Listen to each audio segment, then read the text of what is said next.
Opening ಸೀನಲ್ಲಿ Kate ಮತ್ತು ಅವಳ ಗಂಡ ಜಾನ್ ಹಾಸ್ಪಿಟಲ್ ಬರ್ತಾರೆ, ಯಾಕಂದ್ರೆ ಅವ್ರ 3ನೇ ಮಗು ಹುಟ್ಟಲಿದೆ. ಕೇಟನ್ನು ವೀಲ್ ಚೇರ್ನಲ್ಲಿ ಡೆಲಿವರಿ ರೂಮ್ ಕಡೆ ಕರ್ಕೊಂಡು ಹೋಗ್ತಿರುವಾಗ ಜಾನ್ ಫ್ರಂಟ್ ಡೆಸ್ಕ್ನಲ್ಲಿ ರಿಜಿಸ್ಟ್ರೇಷನ್ ಮಾಡ್ತಿರ್ತಾನೆ. ಆಮೇಲೆ ಕೇಟ್ಗೆ ಬ್ಲೀಡಿಂಗ್ ಆಗ್ತಿದೆ ಅಂತ ತಿಳಿಯುತ್ತೆ, ಆದರೆ ನರ್ಸ್ ಅದನ್ನು ಗಮನಿಸದೆ ವೀಲ್ ಚೇರ್ ತಳ್ತಾ ಹೋಗ್ತಾಳೆ. ಡೆಲಿವರಿ ರೂಮ್ನಲ್ಲಿ ಕೇಟ್ ತುಂಬ ನೋವಿನಿಂದ ಜಾನ್ ಎಲ್ಲಿ ಅಂತ ಕೇಳ್ತಾಳೆ, ಆದರೆ ಯಾರೂ ಆನ್ಸರ್ ಮಾಡಲ್ಲ. ಡಾಕ್ಟರ್ ರಿಲ್ಯಾಕ್ಸ್ ಮಾಡು ಅಂತ ಹೇಳ್ತಾನೆ, ಆದರೆ ಏನೋ ತಪ್ಪಾಗಿದೆ ಅಂತ ಅವಳಿಗೆ ಫೀಲ್ ಆಗುತ್ತೆ. ಆಗ ನರ್ಸ್ ಮಗು ಆಲ್ರೆಡಿ ಸತ್ತು ಹೋಗಿದೆ, ಆದರೂ ಡೆಲಿವರ್ ಮಾಡಲೇಬೇಕು ಅಂತ ಹೇಳ್ತಾಳೆ. ಕೇಟ್ ಬಿಲೀವ್ ಮಾಡಲ್ಲ, ಮಗು ಇನ್ನು ಜೀವಂತ ಇದೆ ಅಂತ ಇನ್ಸಿಸ್ಟ್ ಮಾಡ್ತಾಳೆ. ಅಷ್ಟರಲ್ಲಿ ಜಾನ್ ವಿಡಿಯೋ ಕ್ಯಾಮ್ರಾ ತಗೊಂಡು ಬಂದು ಎವ್ರಿಥಿಂಗ್ ಫೈನ್ ಅಂತ ಅಶ್ಯೂರ್ ಮಾಡ್ತಾನೆ. ಆದರೆ ನರ್ಸ್ ರಕ್ತದಿಂದ ತುಂಬಿದ ಸತ್ತ ಮಗುವನ್ನು ಅವಳು ತೋಳಿಗೆ ಕೊಡ್ತಾಳೆ. ಕೇಟ್ ಭಯ ಮತ್ತು ದುಃಖದಿಂದ ಕಿರಿಸ್ತಾಳೆ. ಆಮೇಲೆ ಕೇಟ್ ಒಂದು ಕೆಟ್ಟ ಕನಸಿಂದ ಎದ್ದು ಬಾತ್ರೂಮ್ಗೆ ಹೋಗ್ತಾಳೆ. ತನ್ನ ಹೊಟ್ಟೆ ಮೇಲಿನ ಗಾಯದ ಕಲೆಗಳನ್ನ ನೋಡ್ತಾ ಒಂದು ಮಾತ್ರೆ ತಗೊಳ್ತಾಳೆ. ಆಮೇಲೆ ಬೆಳಿಗ್ಗೆ ಥೆರಪಿಸ್ಟ್ ಬ್ರೌನಿಂಗ್ ಹತ್ರ ಹೋಗಿ ತನಗೆ ಬೀಳ್ತಿರೋ ಕೆಟ್ಟ ಕನಸುಗಳ ಬಗ್ಗೆ ಕೇಳ್ಕೊಳ್ತಾಳೆ. ಆಗ ಬ್ರೌನಿಂಗ್ ಇದು ಹಿಂದೆ ಸಂಭವಿಸಿದ ಸತ್ತ ಮಗುವಿನ ಜನನದ ಅನುಭವ ಇರ್ಬೋದು, ಅಥವಾ ಮಗುವೊಂದನ್ನು ದತ್ತು ಪಡೆಯಲಿರುವ ಸನ್ನಿವೇಶದೊಂದಿಗೆ ಸಂಬಂಧ ಹೊಂದಿರ್ಬೋದು ಅಂತ ಹೇಳ್ತಾರೆ. ಅವ್ರ ಮಾತು ಮುಂದುವರೆದಂತೆ, ನಾನು ಲಿಕ್ಕರ್ ಸ್ಟೋರ್ ಮುಂದೆ ಹಾದು ಹೋದ್ರೂ ಒಳಗಡೆ ಹೋಗಬೇಕು ಅಂತ ಅನಿಸಿಲ್ಲ ಅಂತ ಹೇಳ್ತಾಳೆ. ಇದನ್ನು ಕೇಳಿದ ಬ್ರೌನಿಂಗ್, ಆ ಟೆಂಪ್ಟೇಷನ್ ತಟ್ಕೊಂಡು ನೀನು ಡೆಫಿನೆಟ್ಲಿ ಒಳ್ಳೆ ಅಡಾಪ್ಟಿವ್ ಮದರ್ ಆಗ್ತೀಯ ಅಂತ ಹೇಳ್ತಾರೆ. ಆಮೇಲೆ ಕೇಟ್ ತನ್ನ ಕ್ಯೂಟ್ ಆದ ಮಗಳು ಮ್ಯಾಕ್ಸನ್ನು ಸ್ಕೂಲ್ನಿಂದ ಪಿಕಪ್ ಮಾಡೋಕ್ಕೆ ಹೋಗ್ತಾಳೆ. ಅಲ್ಲಿಂದ ಮನೆಗೆ ಹೋಗ್ತಿರುವಾಗ ಕೇಟ್ ಒಬ್ಳು ಪ್ರೆಗ್ನೆಂಟ್ ಮಹಿಳೆಯನ್ನು ನೋಡಿ ಡಿಸ್ಟ್ರಾಕ್ಟ್ ಆಗಿ ಒಂದು ಟ್ರಕ್ಗೆ ಆಲ್ಮೋಸ್ಟ್ ಡಿಕ್ಕಿ ಹೊಡೆಯೋ ಹಂತಕ್ಕೆ ಬರ್ತಾಳೆ. ಮನೆಗೆ ಬಂದಮೇಲೆ ಕೇಟ್ ಪಿಯಾನೋದಲ್ಲಿ ಟ್ಯೂನ್ ಕಂಪೋಸ್ ಮಾಡೋಕ್ಕೆ ಕೊಡ್ತಾಳೆ. ಆದರೆ ಮ್ಯಾಕ್ಸ್ ಬಾಸ್ಕೆಟ್ಬಾಲ್ ಆಡ್ತಿದ್ದು ಅವಳ ಕಾನ್ಸಂಟ್ರೇಷನ್ ಕೆಡಿಸುತ್ತೆ. ಕೇಟ್ ಫ್ರಸ್ಟ್ರೇಟೆಡ್ ಆಗಿ ನಿಲ್ಲಿಸು ಅಂತ ಹೇಳ್ತಾಳೆ. ಮ್ಯಾಕ್ಸ್ ಅಪಾಲಜೈಸ್ ಮಾಡ್ತಾಳೆ. ಸ್ವಲ್ಪ ಹೊತ್ತ ನಂತರ ಜಾನ್ ಮಗ ಡ್ಯಾನಿಯಲ್ನ ಜೊತೆ ಮನೆಗೆ ಬಂದು ಮ್ಯಾಕ್ಸ್ ಜೊತೆ ಬಾಸ್ಕೆಟ್ಬಾಲ್ ಆಡ್ತಾನೆ. ರಾತ್ರಿ ಊಟದ ನಂತರ ಮ್ಯಾಕ್ಸ್ ಒಂದು ಸತ್ತ ಮಗುನ ಬಗ್ಗೆ ಕತೆ ಹೇಳು ಅಂತ ಕೇಳ್ತಾಳೆ. ಆಮೇಲೆ ಹೊಸ ತಂಗಿ ಬರ್ತಾಳ ಅಂತ ಕೇಳ್ತಾಳೆ, ಆದರೆ ಕೇಟ್ ಗೊತ್ತಿಲ್ಲ ಅಂತ ಹೇಳ್ತಾಳೆ. ಮರುದಿನ ಕೇಟ್ ಮತ್ತು ಜಾನ್ ಅನಾಥಾಶ್ರಮಕ್ಕೆ ಹೋಗ್ತಾರೆ. ಆಬಿಗೇಲ್ ಅವ್ರನ್ನ ವೆಲ್ಕಮ್ ಮಾಡ್ತಾಳೆ. ಅಲ್ಲಿ ಕೇಟ್ ಮತ್ತು ಆಬಿಗೇಲ್ ಹುಡುಗಿರು ಆಟವಾಡ್ತಿರೋದನ್ನು ಗಮನಿಸ್ತಾರೆ.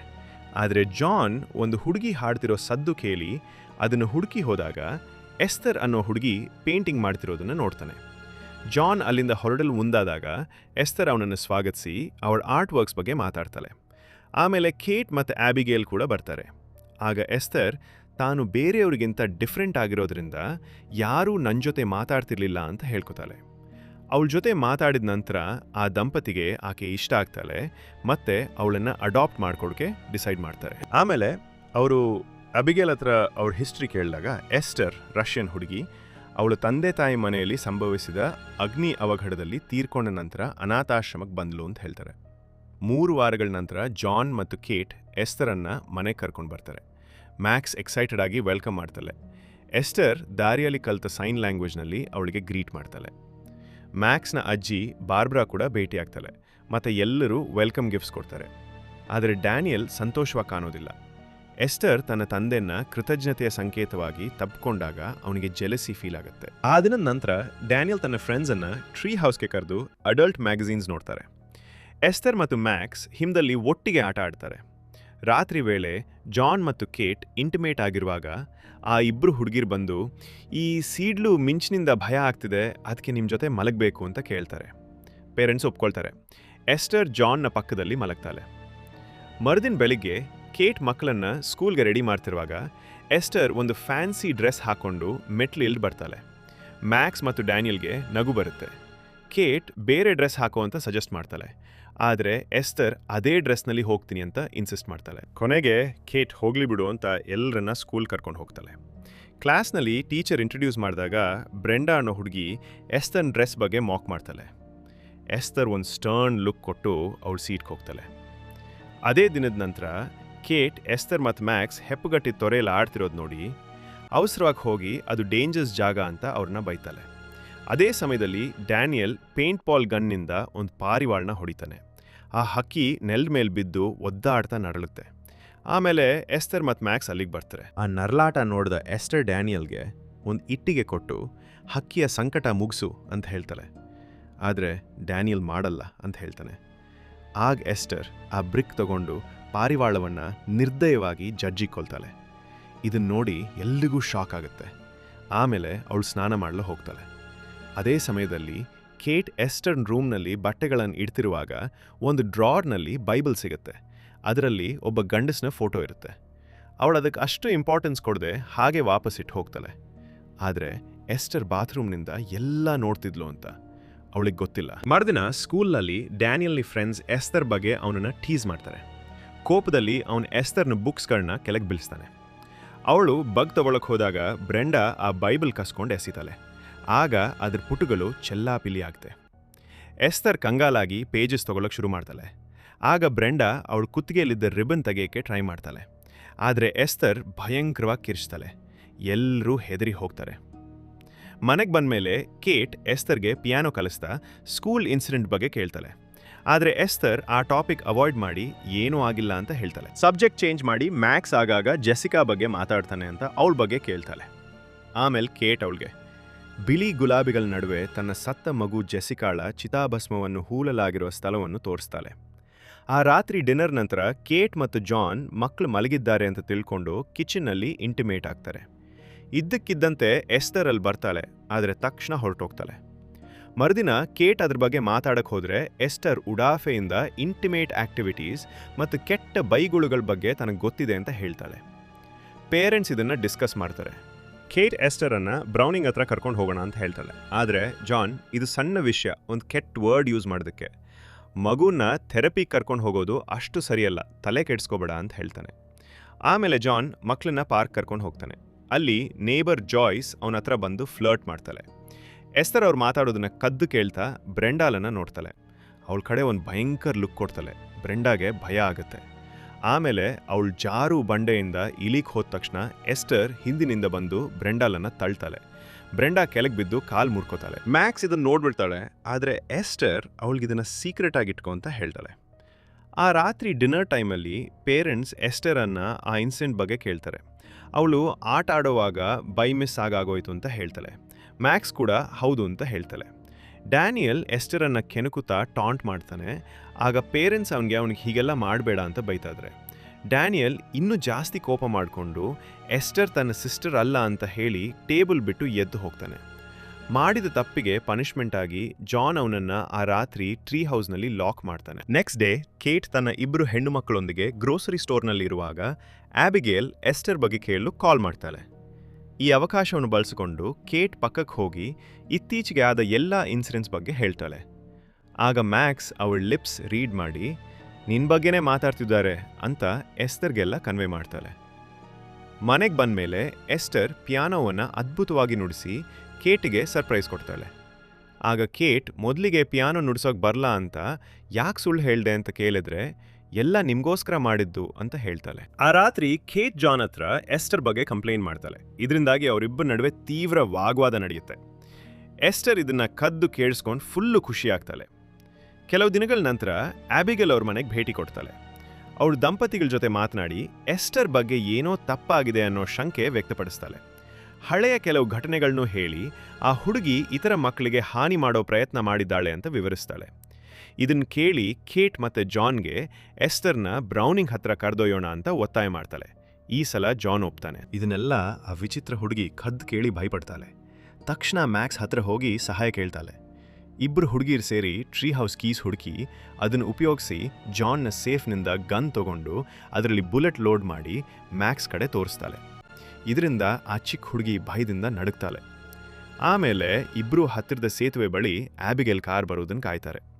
ಎಸ್ಟರ್ ಮ್ಯಾಕ್ಸ್ಗೆ ಅವಳ ಕಾರ್ ಮುಂದೆ ನಿಂತು ಕೈ ಬೀಸಿ ನಿಲ್ಲಿಸು ಅಂತ ಹೇಳ್ತಾಳೆ. ಆದರೆ ಆಬಿಗೇಲ್ ಹತ್ರ ಬಂದಾಗ ಮ್ಯಾಕ್ಸ್ ಹೋಗೋಕೆ ಭಯಪಡ್ತಾಳೆ. ಅದಕ್ಕೆ ಎಸ್ಟರ್ ಅವಳನ್ನು ರೋಡ್ಗೆ ತಳ್ಳಿಬಿಡ್ತಾಳೆ. ಆಬಿಗೇಲ್ ತಕ್ಷಣ ಬ್ರೇಕ್ ಹಾಕಿ ಕಾರ್ನ ರೋಡ್ ಬಿಟ್ಟು ಬೇರೆ ಕಡೆ ತಿರುಗಿಸ್ತಾಳೆ. ಮ್ಯಾಕ್ಸನ್ನು ಚೆಕ್ ಮಾಡಲು ಓಡ್ ಬಂದಾಗ ಎಸ್ಟರ್ ಹ್ಯಾಮರ್ನಿಂದ ಅವಳಿಗೆ ಹೊಡೆದು ಅನ್ಕಾನ್ಷಿಯಸ್ ಮಾಡ್ತಾಳೆ. ಆಮೇಲೆ ಯಾರು ನೋಡಬಾರ್ದು ಅಂತ ಮ್ಯಾಕ್ಸ್ನ ಹೆಲ್ಪ್ ತೊಗೊಂಡು ಬಾಡಿನ ಬೆಟ್ಟದ ಕೆಳಗೆ ತಳ್ತಾರೆ. ಆದರೆ ಆಬಿಗೇಲ್ಗೆ ಮತ್ತೆ ಕಾನ್ಷಿಯಸ್ ಬರುತ್ತೆ. ಇದನ್ನ ನೋಡಿ ಎಸ್ಟರ್ ಅವಳ ತಲೆಗೆ ಹ್ಯಾಮರ್ನಿಂದ ಮತ್ತೆ ಹೊಡೆದುಕೊಳ್ತಾಳೆ. ಈ ಭೀಕರ ಕೃತ್ಯದ ನಂತರ 2 ಟ್ರೀ ಹೌಸ್ಗೆ ಹೋಗ್ತಾರೆ. ಎಸ್ಟರ್ ತನ್ನ ರಕ್ತದ ಬಟ್ಟೆ ಮತ್ತು ಹ್ಯಾಮರಲ್ಲಿ ಅಡಗಿಸ್ತಾಳೆ. ಮ್ಯಾಕ್ಸ್ ಅಳ್ತಾ ಇರ್ತಾಳೆ. ಈ ಘಟನೆ ರಹಸ್ಯವಾಗಿರಲಿ ಅಂತ ಎಸ್ಟರ್ ಅವಳಿಗೆ ನೀನು ನನಗೆ ಕೊಲೆ ಮಾಡೋಕ್ಕೆ ಹೆಲ್ಪ್ ಮಾಡಿದೀಯಾ, ಅದರಿಂದ ನೀನು ಕೂಡ ಜೈಲ್ಗೆ ಹೋಗ್ಬೋದು ಅಂತ ಹೆದರಿಸ್ತಾಳೆ. ಟ್ರೀ ಹೌಸ್ನಿಂದ ಇಳಿಯುವಾಗ ದೂರದಿಂದ ಡ್ಯಾನಿಯಲ್ ಅವರನ್ನು ನೋಡ್ತಾನೆ. ಎಸ್ಟರ್ ಕೂಡ ಅದನ್ನು ನೋಟಿಸ್ ಮಾಡ್ತಾಳೆ. ಆ ರಾತ್ರಿ ಎಸ್ತರ್ ಡ್ಯಾನಿಯಲ್ ರೂಮ್ಗೆ ನುಗ್ಗಿ ನೈಫ್ ಹಿಡಿದು ಒಂದು ಮಾತಾಡಿದ್ರು, ಸಾಯಿಸ್ತೀನಿ ಅಂತ ಥ್ರೆಟನ್ ಮಾಡ್ತಾಳೆ. ಡ್ಯಾನಿಯಲ್ ಎಷ್ಟು ಹೆದರ್ತಾನೆ ಅಂದರೆ ಉಚ್ಚೆ ಉಯ್ಕೋಬಿಡ್ತಾನೆ. ಆಮೇಲೆ ಕೇಟ್ ಮತ್ತು ಜಾನ್ ಎಸ್ತರ್ನ ಬ್ರೌನಿಂಗ್ ಹತ್ರ ಕರ್ಕೊಂಡು ಹೋಗ್ತಾರೆ. ಬ್ರೌನಿಂಗ್ ಅವಳ ಜೊತೆ ಮಾತಾಡುವಾಗ ಪೇರೆಂಟ್ಸ್ ಹೊರಗಡೆ ವೇಟ್ ಮಾಡ್ತಾರೆ. ಆಮೇಲೆ ಹೊರಗೆ ಬಂದು ಮಗು ಚೆನ್ನಾಗಿದೆ, ಕೇಟ್ ತನ್ನ ತಾಯಿಯ ಅಸಮರ್ಥತೆಯ ಫೀಲಿಂಗ್ಸನ್ನು ಎಸ್ಟರ್ ಮೇಲೆ ಪ್ರಾಜೆಕ್ಟ್ ಮಾಡ್ತಿರ್ಬೋದು ಅಂತ ಹೇಳ್ತಾಳೆ. ಜಾನ್ ಅದನ್ನು ಅಗ್ರಿ ಮಾಡ್ತಾನೆ. ಆಮೇಲೆ ಅವ್ರು ಹೊರಟೋಗ್ತಾರೆ. ಮನೆಗೆ ಬಂದಮೇಲೆ ಆರ್ಫನೇಜ್ನಿಂದ ಕಾಲ್ ಬಂದು ಆಬಿಗೇಲ್ ಇನ್ನೂ ವಾಪಸ್ ಬಂದಿಲ್ಲ ಅಂತ ತಿಳಿಸ್ತಾರೆ. ಆಮೇಲೆ ಅದು ಪೊಲೀಸ್ ಕೇಸ್ ಆಗಿ ಆಬಿಗೇಲ್ನ ಡೆಡ್ ಬಾಡಿ ಸಿಗುತ್ತೆ. ಆದರೆ ಸಸ್ಪೆಕ್ಟ್ ಯಾರಂತ ಇನ್ನೂ ಗೊತ್ತಿಲ್ಲ. ಇದ್ ಕಡೆ ಎಸ್ಟರ್ ತನ್ನ ರೂಮ್ನಲ್ಲಿ ಅಕ್ವೇರಿಯಂ ಲೈಟ್ ಆನ್ ಆಫ್ ಮಾಡ್ತಾ ಇರ್ತಾಳೆ.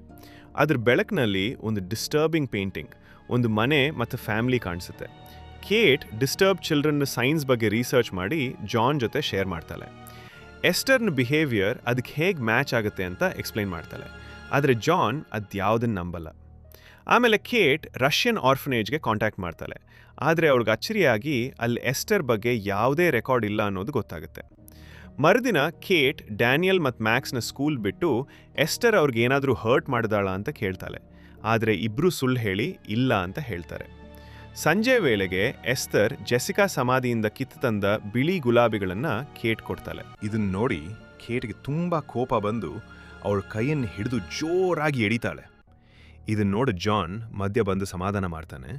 ಮತ್ತೆ ಎಸ್ತರ್ ಓಡಿ ಹೋಗ್ತಾಳೆ. ಆಮೇಲೆ ಟೂಲ್ ಶೆಡ್ಗೆ ಹೋಗಿ ತಾನೇ ತನ್ನ ಕೈಯನ್ನು ಬೇಕು ಅಂತಾನೆ ಫ್ರ್ಯಾಕ್ಚರ್ ಮಾಡ್ಕೊಳ್ತಾಳೆ. ಆಮೇಲೆ ಜಾನ್ಗೆ ಕರೆದು ನನ್ನ ಕೈ ಇನ್ನೂ ನೋವು ಕೊಡ್ತಿದೆ ಅಂತ ಹೇಳ್ತಾಳೆ. ಜಾನ್ ಅವಳನ್ನ ಡಾಕ್ಟರ್ ಹತ್ರ ಕರ್ಕೊಂಡು ಹೋಗ್ತಾನೆ. ಮೆಡಿಕಲ್ ಟೆಸ್ಟ್ ಎಲ್ಲ ಆದಮೇಲೆ ಜಾನ್ ಎಸ್ತರ್ನ ತನ್ನ ಹಾಸಿಗೆಯಲ್ಲಿ ಮಲಗಿಸ್ತಾನೆ. ಕೇಟ್ ಒಳಗೆ ಬಂದಾಗ ಜಾನ್ ಅವಳಿಗೆ ಯಾಕೆ ಇಷ್ಟು ಓವರ್ ಆಗಿ ಬಿಹೇವ್ ಮಾಡಿದೆ ಅಂತ ಕೇಳ್ತಾನೆ. ಆದರೆ ಕೇಟ್ ನಾನು ಅವಳಿಗೆ ನೋವಾಗುವಷ್ಟು ಜೋರಾಗಿ ಹಿಡಿದಿರಲಿಲ್ಲ ಅಂತ ವಾದಿಸ್ತಾಳೆ. ಇದರಿಂದ ಅಪ್ಸೆಟ್ ಆದ ಕೇಟ್ ಆಲ್ಕೋಹಾಲ್ ತಗೋಬೇಕು ಅಂತ ಡಿಸೈಡ್ ಮಾಡ್ತಾಳೆ. ಆದರೆ ಕೊನೆ ಕಂಟ್ರೋಲ್ ಮಾಡಿಕೊಂಡು ವೈನ್ನ ಸಿಂಕ್ನಲ್ಲಿ ಸುರಿದ್ಬಿಡ್ತಾಳೆ. ಮರುದಿನ ಮೂವರನ್ನ ಸ್ಕೂಲ್ ಬಿಡ್ತಿರುವಾಗ ಡ್ಯಾನಿಯಲ್ನ ಬ್ಯಾಗ್ ಹರಿದು ಹೋಗುತ್ತೆ. ಕೇಟ್ ಹೆಲ್ಪ್ ಮಾಡಲು ಕಾರ್ನಿಂದ ಇಳ್ತಾಳೆ. ಆ ಸಮಯ ನೋಡಿ ಎಸ್ತರ್ ಕಾರ್ನ ಬ್ರೇಕ್ ರಿಲೀಸ್ ಮಾಡ್ತಾಳೆ. ಮ್ಯಾಕ್ಸ್ ಒಳಗಿರುವಾಗಲೇ ಕಾರ್ ರೋಲ್ ಆಗಕ್ಕೆ ಶುರು ಆಗುತ್ತೆ. ಇದನ್ನು ನೋಡಿದ ಕೇಟ್ ಕಾರ್ನ ಹಿಂದೆ ಓಡ್ತಾಳೆ. ಅದು ದೊಡ್ಡ ಹಿಮದ ಗುಡ್ಡಕ್ಕೆ ಅಪ್ಪಳಿಸಿ ನಿಂತ್ಕೊಳ್ತೆ. ತಕ್ಷಣ ಮ್ಯಾಕ್ಸ್ನ ಹೊರಗೆತ್ಕೋತಾಳೆ. ಥ್ಯಾಂಕ್ಫುಲಿ ಅವಳು ಸೇಫ್ ಆಗಿರ್ತಾಳೆ. ಆ ರಾತ್ರಿ ಬ್ರೌನಿಂಗ್ ಮನೆಗೆ ಬರ್ತಾಳೆ. ಕೇಟ್ ತಾನು ಏನೂ ಮಾಡಿಲ್ಲ, ನಾನು ಎಸ್ಟರ್ಗೆ ಹರ್ಟ್ ಮಾಡಿಲ್ಲ, ಕಾರ್ನ ಸರಿಯಾಗಿ ಪಾರ್ಕ್ ಮಾಡಿದ್ದೆ ಅಂತ ಡಿಫೆಂಡ್ ಮಾಡ್ಕೊಳ್ತಾಳೆ. ಆದರೆ ಜಾನ್ ಟೇಬಲ್ ಮೇಲೆ 2 ವೈನ್ ಬಾಟಲ್ಸ್ಗಳನ್ನ ಇಡ್ತಾನೆ. ಎಸ್ತರ್ ಅವನ್ನ ಎಲ್ಲಿಂದಲೋ ತಂದಿಟ್ಟಿದ್ದಾಳೆ. ಕೇಟ್ ಎಕ್ಸ್ಪ್ಲೈನ್ ಮಾಡೋಕ್ಕೆ ಟ್ರೈ ಮಾಡ್ತಾಳೆ. ಆದರೆ ಯಾರೂ ನಂಬಲ್ಲ. ಥೆರಪಿಸ್ಟ್ ರಿಹ್ಯಾಬಿಲಿಟೇಷನ್ ಸೆಂಟರ್ನಲ್ಲಿ ಒಂದು ಸ್ಪಾಟ್ ರಿಸರ್ವ್ ಮಾಡಿದ್ದೀನಿ ಅಂತ ಹೇಳ್ತಾಳೆ. ಆದರೆ ಕೇಟ್ ಹೋಗೋಕ್ಕೆ ರೆಫ್ಯೂಸ್ ಮಾಡಿದಾಗ ಜಾನ್, ನೀನು ಹೋಗದಿದ್ದರೆ ನಾನು ಡಿವೋರ್ಸ್ ಫೈಲ್ ಮಾಡಿ ಮಕ್ಕಳನ್ನ ನನ್ನ ಜೊತೆ ಕರ್ಕೊಂಡು ಹೋಗ್ತೀನಿ ಅಂತ ವಾರ್ನಿಂಗ್ ಕೊಡ್ತಾನೆ.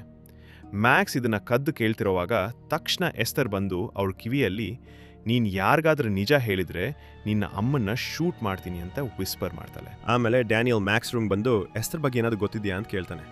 ಮ್ಯಾಕ್ಸ್ ಡ್ರಾಯಿಂಗ್ಸ್ ಮಾಡಿ ಎಲ್ಲ ಇನ್ಸಿಡೆಂಟ್ಸ್ ರಿವೀಲ್ ಮಾಡ್ತಾಳೆ. ಟ್ರೀ ಹೌಸ್ನಲ್ಲಿ ಹಿಡನ್ ಐಟಮ್ಸ್ ಇವೆ ಅಂತ ಹೇಳ್ತಾಳೆ. ಡ್ಯಾನಿಯಲ್ ಅವುಗಳನ್ನ ಎವಿಡೆನ್ಸ್ ಆಗಿ ತೆಗೆದುಕೊಂಡು ಎಸ್ತರ್ನ ಕನ್ಫ್ರಂಟ್ ಮಾಡೋಕ್ಕೆ ಡಿಸೈಡ್ ಮಾಡ್ತಾನೆ. ಆದರೆ ಅವ್ರ ಡಿಸ್ಕಷನನ್ನು ಸಂಪೂರ್ಣವಾಗಿ ಎಸ್ತರ್ ಕದ್ದು ಕೇಳಿಸ್ಕೊತಾಳೆ. ಮುಂದಿನ ದಿನ ಕೇಟ್ ಎಸ್ತರ್ ರೂಮನ್ನು ಚೆಕ್ ಮಾಡುವಾಗ ಸಾರ್ನ್ ಇನ್ಸ್ಟಿಟ್ಯೂಟ್ ರೆಫರೆನ್ಸ್ ಇರುವ ಬೈಬಲ್ ಪುಸ್ತಕ ಸಿಗುತ್ತೆ.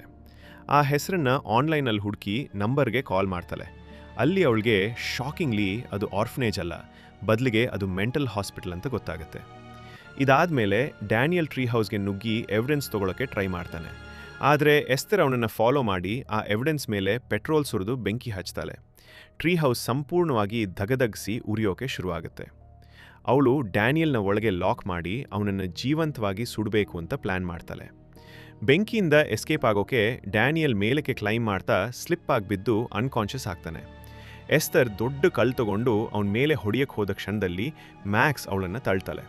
ಅಷ್ಟರಲ್ಲಿ ಕೇಟ್ ಬೆಂಕಿಯನ್ನು ನೋಡಿ ಓಡ್ ಬರ್ತಾಳೆ. ಡ್ಯಾನಿಯಲ್ನ ಹಾಸ್ಪಿಟಲ್ಗೆ ಕರ್ಕೊಂಡು ಹೋಗ್ತಾರೆ. ಡಾಕ್ಟರ್ ಅವನಿಗೆ ಸಿವಿಯರ್ ನೆಕ್ ಇಂಜುರಿ ಆಗಿದೆ ಅಂತ ಹೇಳ್ತಾನೆ. ಇದರಿಂದ ಮಕ್ಕಳ ಸುರಕ್ಷತೆ ಬಗ್ಗೆ ಮತ್ತೆ ಚಿಂತೆಯಾದ ಜಾನ್ ಕೇಟ್ಗೆ ರಿಹ್ಯಾಬಿಲಿಟೇಷನ್ ಸೆಂಟರ್ಗೆ ಹೋಗು ಅಂತ ಫೋರ್ಸ್ ಮಾಡ್ತಾನೆ. ಈ ಸಲ ಕೇಟ್ ಹೋಗೋದಕ್ಕೆ ಒಪ್ಕೋತಾಳೆ, ಆದರೆ ವಿತ್ ಒನ್ ಕಂಡೀಷನ್. ಅದೇನಂದರೆ ಎಸ್ತರ್ ಮನೆ ಬಿಟ್ಟು ಹೋಗಬೇಕು. ಇದ್ರ ಬಗ್ಗೆ ಇಬ್ಬರೂ ಆರ್ಗ್ಯೂ ಮಾಡ್ತಿರುವಾಗ ಎಸ್ತರ್ ಸದ್ದಿಲ್ಲದೆ ಡ್ಯಾನಿಯಲ್ ರೂಮ್ಗೆ ಹೋಗಿ ಪಿಲೋ ತಗೊಂಡು ಉಸಿರುಗಟ್ಸೋಕೆ ಟ್ರೈ ಮಾಡ್ತಾಳೆ. ಆದರೆ ಅದೇ ಸಮಯದಲ್ಲಿ ಅಲಾರ್ಮ್ ಆನ್ ಆಗಿ ಡಾಕ್ಟರ್ಸ್ ಓಡ್ ಬಂದು ಅವನನ್ನು ಮತ್ತೆ ಬದುಕಿಸ್ತಾರೆ. ಕೇಟ್ಗೆ ಇದು ಎಸ್ತರ್ ಮಾಡ್ದಾಳೆ ಅಂತ ಗೊತ್ತಾಗಿ ಅವಳಿಗೆ ಜೋರಾಗಿ ಹೊಡ್ತಾಳೆ. ಆದರೆ ಹಾಸ್ಪಿಟಲ್ ಸ್ಟಾಫ್ ಅವಳನ್ನು ತಡೆದು ಸ್ಲೀಪಿಂಗ್ ಇಂಜೆಕ್ಷನ್ ಕೊಟ್ಬಿಡ್ತಾರೆ. ಆ ರಾತ್ರಿ ಜಾನ್, ಮ್ಯಾಕ್ಸ್ ಮತ್ತು ಎಸ್ತರ್ ಮನೆಗೆ ಹೋಗ್ತಾರೆ. ಕೇಟ್ ಹಾಸ್ಪಿಟಲ್ನಲ್ಲಿ ಅಡ್ಮಿಟ್ ಆಗಿರ್ತಾಳೆ. ಆಮೇಲೆ ಸರ್ನ್ ಇನ್ಸ್ಟಿಟ್ಯೂಟ್ನ ಡಾಕ್ಟರ್ ವರವ ಕಾಲ್ ಮಾಡ್ತಾನೆ. ಒಂದು ಬಾಂಬ್ ಶೆಲ್ ರಿವೀಲ್ ಆಗುತ್ತೆ. ಎಸ್ತರ್ಗೆ ಹೈಪೋಪಿಟ್ಯುಟಾರಿಸಮ್ ಅನ್ನೋ ಹಾರ್ಮೋನಲ್ ಡಿಸಾರ್ಡರ್ ಇದೆ. ಅದರಿಂದ ಅವಳ ಮಗುನ ಹಾಕಿ ಕಾಣ್ತಾಳೆ. ಆದರೆ ನಿಜವಾಗ್ಲೂ ಅವಳಿಗೆ 33 ವರ್ಷ. ಅವಳು ಇನ್ಸ್ಟಿಟ್ಯೂಟ್ನ ಮೋಸ್ಟ್ ವೈಲೆಂಟ್ ಪೇಷಂಟ್ ಆಗಿದ್ಲು ಮತ್ತು ಹಲವಾರು ಜನರನ್ನ ಕೊಂದಿದ್ದಾಳೆ ಅಂತ ವರವ ಹೇಳ್ತಾನೆ. ಆಮೇಲೆ ಅವಳಿಂದ ದೂರ ಇರಿ, ಪೊಲೀಸ್ಗೆ ಕಾಲ್ ಮಾಡಿ ಇನ್ಫಾರ್ಮ್ ಮಾಡಿ ಅಂತ ವಾರ್ನ್ ಮಾಡ್ತಾನೆ. ಕೇಟ್ ಭಯದಿಂದ ಮನೆ ಕಡೆ ಓಡ್ತಾಳೆ. ಇತ್ತ ಕಡೆ ಎಸ್ತರ್ ತನ್ನ ನಕಲಿ ಹಲ್ಲುಗಳನ್ನ ತೆಗೆದು ತನ್ನನ್ನು ಚಿಕ್ಕಳಂತೆ ತೋರಿಸ್ತಿದ್ದ ಮೇಕಪ್ ಹೊಡ್ಸ್ಕೊಳ್ತಾಳೆ. ಈಗ ಅವಳ ನಿಜ ರೂಪ ಕಾಣಿಸುತ್ತೆ. ಸ್ವಲ್ಪ ಹೊತ್ತಾದ್ಮೇಲೆ ಜಾನ್ ಅವಳ ರೂಮ್ ಬಂದು ಡಿಸ್ಟರ್ಬಿಂಗ್ ಪೇಂಟಿಂಗ್ಸ್ ನೋಡ್ತಾನೆ. ಕೇಟ್ ಅವನಿಗೆ ಫೋನ್ ಮಾಡೋಕ್ಕೆ ಟ್ರೈ ಮಾಡ್ತಾಳೆ. ಆದರೆ ಪವರ್ ಔಟೇಜ್ ಆಗಿ ಕಾಲ್ ಕನೆಕ್ಟ್ ಆಗಲ್ಲ. ಜಾನ್ ಎಲೆಕ್ಟ್ರಿಕಲ್ ಪ್ಯಾನೆಲ್ ಕಡೆ ಹೋಗ್ತಾನೆ. ಆದರೆ ಅಲ್ಲಿ ಎಸ್ತರ್ ಅವನ ಮೇಲೆ ಅಟ್ಯಾಕ್ ಮಾಡಿ ಮತ್ತೆ ಚುಚ್ಚಿ ಕೊಂದು ಹಾಕ್ತಾಳೆ. ಮ್ಯಾಕ್ಸ್ ಇದನ್ನೆಲ್ಲ ನೋಡ್ದಾಳೆ ಅಂತ ತಿಳಿದ ಎಸ್ತರ್ ಅವಳು ಹಿಂದೆ ಹೋಗ್ತಾಳೆ. ಕೇಟ್ ಮನೆ ತಲುಪಿದಾಗ ಜೀವವಿಲ್ಲದ ಜಾನ್ನ ದೇಹ ಕಂಡು ಭಾವನಾತ್ಮಕವಾಗಿ ಬಿದ್ದು ಹೋಗ್ತಾಳೆ. ಸ್ವಲ್ಪ ಹೊತ್ತು ದುಃಖಿಸಿದ ನಂತರ ಮ್ಯಾಕ್ಸ್ನ ನೆನಪಾಗಿ ಹುಡುಕಕ್ಕೆ ಹೋಗ್ತಾಳೆ. ಆದರೆ ಮ್ಯಾಕ್ಸ್ನ ಹುಡುಕೋ ಮೊದಲೇ ಎಸ್ತರ್ ಅವಳನ್ನ ಇಂಟರ್ಸೆಪ್ಟ್ ಮಾಡಿ ಶೋಲ್ಡರ್ಗೆ ಶೂಟ್ ಮಾಡ್ತಾಳೆ. ನೋವನ್ನು ತಡ್ಕೊಂಡು ಕೇಟ್ ವಿಂಡೋ ಮೂಲಕ ಹೊರಗೆ ಹೋಗಿ ಅಡ್ಕೊಳ್ತಾಳೆ. ಆಗ ಗಿಡಗಳ ನಡುವೆ ಮ್ಯಾಕ್ಸ್ ಅಡಗಿರೋದು ಕಾಣಿಸುತ್ತೆ. ಎಸ್ತರ್ ಅವಳ ಕಡೆ ಹೋಗ್ತಿದ್ದಾಳೆ ಅಂತ ನೋಡಿ ಕೇಟ್ ಮೇಲ್ನಿಂದ ಕೂಗ್ತಾಳೆ. ಇದರಿಂದ ಎಸ್ತರ್ ಗ್ಲಾಸ್ ರೂಫ್ಗೆ ಶೂಟ್ ಮಾಡ್ತಾಳೆ. ಗ್ಲಾಸ್ ಒಡೆದು ಕೇಟ್ ಎಸ್ತರ್ ಮೇಲೆ ಬಿದ್ದು ಇಬ್ಬರೂ ಅನ್ಕಾನ್ಷಿಯಸ್ ಆಗ್ತಾರೆ. ಸ್ವಲ್ಪ ಹೊತ್ತಿನ ನಂತರ ಮ್ಯಾಕ್ಸ್ ಕೇಟನ್ನು ಎಬ್ಬಿಸ್ತಾಳೆ. ಇಬ್ಬರು ಎಸ್ತರ್ನ ಬಿಟ್ಟು ಫಾರೆಸ್ಟ್ ಕಡೆ ಓಡ್ತಾರೆ. ಪೊಲೀಸ್ ಮನೆಗೆ ಬರ್ತಾರೆ. ಆದರೆ ಎಸ್ತರ್ ಅಲ್ಲಿಲ್ಲ. ಅವಳು ನೈಫ್ ತಗೊಂಡು ಕೇಟ್ ಮತ್ತು ಮ್ಯಾಕ್ಸ್ನ ಹಿಂದೆ ಬಂದಿದ್ದಾರೆ. ಕೇಟ್ ಮತ್ತು ಎಸ್ತರ್ ಫ್ರೋಝನ್ ಪಾಂಡ್ ಮೇಲೆ ಟಂಬಲ್ ಆಗಿಬಿದ್ದು ಭೀಕರ್ ಫೈಟ್ ಆಗುತ್ತೆ. ಅದೇ ಸಮಯದಲ್ಲಿ ಮ್ಯಾಕ್ಸ್ ಗನ್ ತಗೊಂಡು ಫೈರ್ ಮಾಡ್ತಾಳೆ. ಇದರಿಂದ ಐಸ್ ಕ್ರ್ಯಾಕ್ ಆಗಿ ಇಬ್ಬರು ಫ್ರೀಸಿಂಗ್ ವಾಟರ್ ಒಳಗೆ ಬೀಳ್ತಾರೆ. ಆದರೂ ಫೈಟ್ ನಿಲ್ಲಲ್ಲ, ಸ್ಟ್ರಗಲ್ ಮುಂದುವರಿಯುತ್ತೆ. ಕೊನೆಗೆ ಕೇಟ್ ಎಸ್ತರನ್ನ ನೀರಿನೊಳಗೆ ಒದ್ದು ಸಾಯಿಸ್ತಾಳೆ. ಕೊನೆಗೆ ಪೊಲೀಸ್ ಕೂಡ ಅಲ್ಲಿ ತಲುಪ್ತಾರೆ. ಮತ್ತು ಇಲ್ಲಿಗೆ ಈ ಥ್ರಿಲ್ಲರ್ ಸಿನಿಮಾ ಮುಕ್ತಾಯ ಆಗುತ್ತೆ. ಕೊನೆಯದಾಗಿ ವಿಡಿಯೋ ನೋಡೋದಕ್ಕೆ ತುಂಬ ಧನ್ಯವಾದಗಳು.